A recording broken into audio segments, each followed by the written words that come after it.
Welcome to Realtors Roulette. Join Nichole, Elisha, and John as they uncover untold stories, insider tips, and hidden truths about real estate. Get ready to enjoy this episode coming to you from the beautiful Qu'Appelle Valley in Saskatchewan.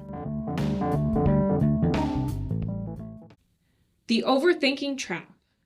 Real stories of clients who waited and what it cost them. Welcome back, guys, to Realtor Roulette with Authentic Realty, the podcast where we skip the fluff and give you the real stories behind Saskatchewan real estate. I'm John. I'm Nichole. And I'm Elisha. And today we're talking about something that comes up in almost every single client conversation at some point.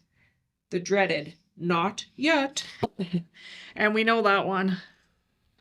I'm just going to wait until rates come down. I'm going to wait until spring. I'm going to wait until the market settles down. Does that kind of sound familiar, guys? But we hear it constantly. And look, we get it. Buying or selling your home is one of the biggest financial decisions of your life. Hesitation is completely human. But we're getting honest about what waiting actually really costs you. We've each brought a real story about a client who's waited and what's happened as of a result of that. And the flip side too, because we've all got stories of clients who went for it, not because the timing was perfect, but because they were ready. So buckle up. Let's get into it. So the wait stories, we're going to start with that. Okay, I'll go first. My story still gets to me a little. So we had a buyer, lovely couple, late 20s, super motivated. They came in the spring, wanted to buy their first home. Budget was solid. They were pre-approved. Everything was lined up. Let me guess, they waited. They waited. The husband was convinced rates were going to drop. He had an article. He watched YouTube. He had the whole theory. And I said, look, you can't predict rates. Nobody can. And here's what I can tell you. The homes you're looking at right now are sitting here. But he wasn't buying it. No, he wasn't. And literally, so they waited about 8 months. They didn't drop the way he expected. In the same window, the type of home they wanted in the neighborhood they wanted went up noticeably in price. So by the time they came back to us, their pre-approval bought them less. The prices were higher and the homes they had toured and loved they were gone.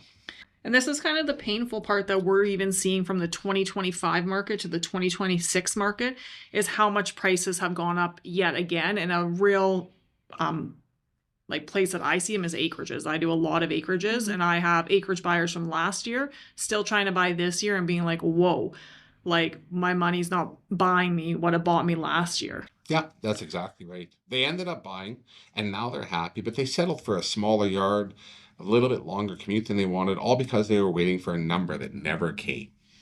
That's such a common version of this story. Mine is a seller story. I worked with a woman, I'll call her Karen, who had been talking about selling her acreage for about 3 years before she actually listed it with us. Beautiful property, great condition, very desirable. So what kept her from waiting? Because I know acreage people are like this. I always say when I get an acreage lead, I'm going to have to work with them for 5 years before I actually get the listing up because that's how emotionally connected people are to acreages, I find. Well, every year there was a different reason. Year 1, well, I want to do a few more updates. Year 2, oh, well, I heard the market is softening and I'm going to wait until spring. Year 3, my daughter thinks I should wait a little bit longer. And I want to be clear. It wasn't until year 3 that she came in. So what happened? Well, when she finally had listed, her situation had shifted. The window that she could have sold in, acreages were flying off the market. But she had kind of had a health issue and let her property go a little bit. And her property could have sold for a lot more if she had just not waited, if she had just listed it when the first time that she was thinking of selling it and trusted her gut. Yeah, and that's hard to hear because we do hear that a lot. It is, because her gut was right. She knew she was ready. She just kept letting the outside voices talk her out of it. My story's a little different. I had a client, a young professional, buying on his own for the first time. Smart guy, very thorough, which is normally a great quality. But We just toured home after home after home, and every home just wasn't quite right. Like everything he was finding something wrong with. Oh, At what point did you realize it wasn't really about the houses? Oh, about house number 12. I had a real conversation with him and I said, I want to ask you something honestly. Are you just afraid to buy? And he just kind of went quiet and he said, yeah, what if I buy the wrong property?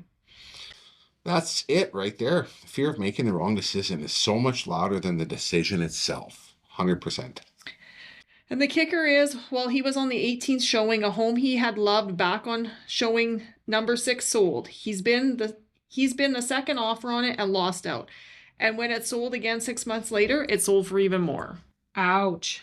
He eventually bought a great place, very happy, but we both laugh about it now. He told me recently, I spent 6 months looking for a reason to say no when I should have been looking for a reason to say yes. And then segment 2, the just did it stories. Okay, let's flip it. Because this isn't all doom and gloom. We've all had stories of people just decided it worked out. And I want to be clear, it worked out not because the market was perfect, but because they were ready. Mine is one of my favorite client stories ever. A woman in her mid-50s, recently divorced, kids were grown, she was living in a home that was way too big for her now. She'd been putting off selling because honestly, it was emotional. 20 plus years of memories in that house. And that's super hard when we find when people have been in a house a long time. It is. She called me one day and she said, Elisha, I'm ready. I don't know if it's the right time in the market, but I'm ready. And I told her, that's the only thing that matters. So what happened? Well, we listed it, we sold quickly, and she bought a beautiful little bungalow closer to her grandkids. She sent me a photo at Christmas, she decorated it top to bottom, and she looked genuinely happy. Not just fine, happy. She told me the hardest part was making the decision. Once she made it, everything else fell into place. I like that. Mine is a young couple who got tired of losing in multiple offer situations. They lost out 3 times, and most people at this point want to make a break, regroup, feel sorry for themselves for a bit. Which is 100% valid. So completely valid.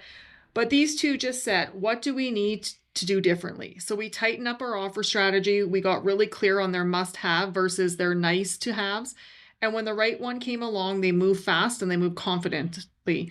So no second guessing, firm offer, good terms, and we finally got it after a year of working with this client. And they didn't overpay just because they were desperate.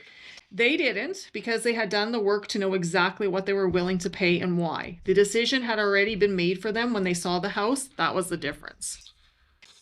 And my story is a guy who was relocating for work. He had about 6 weeks to make it happen. In another world, he would have said, I need more time. I need more home. This is too fast. But he didn't. He didn't have that option. Forced decisiveness. Exactly. And you know what? He found a great home.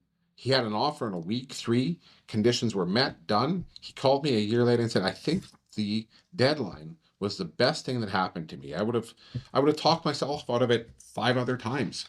And I think sometimes we just need a reason to decide. Some people are quick decision makers. I can go...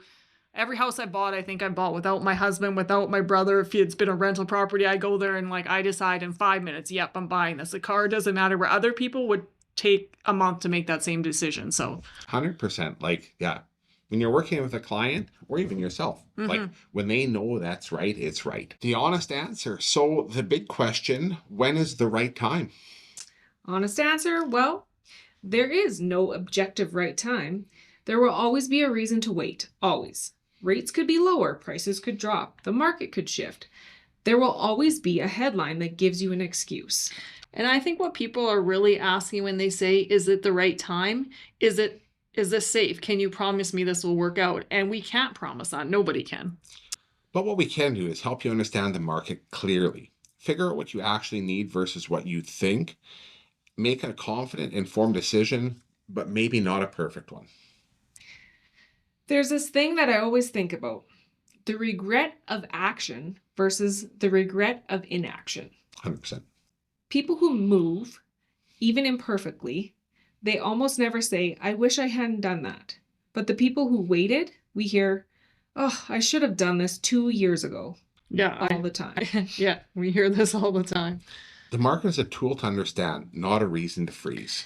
And the other thing I'd say is your life circumstances matter more than the market conditions. If your family is growing, if you're rattling around in a house that's too big, if you're dreaming about an acreage or a bungalow or just something that's yours, that's real.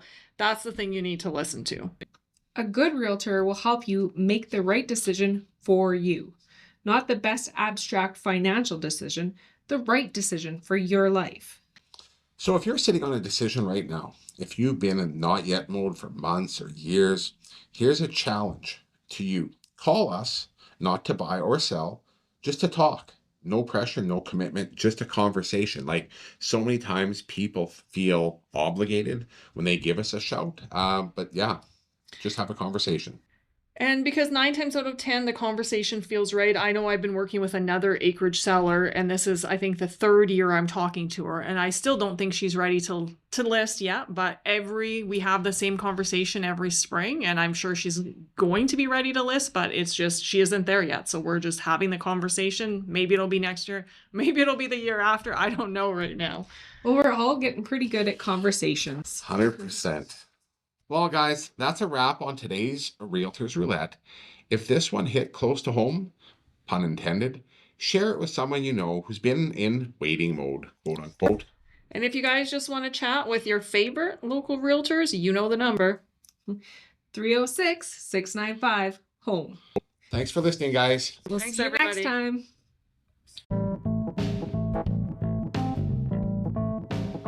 Thank you for tuning in to Authentic Realty's podcast. Follow, review, and share this episode to spread the knowledge. To connect with your favorite local realtors, call 306-695-HOME.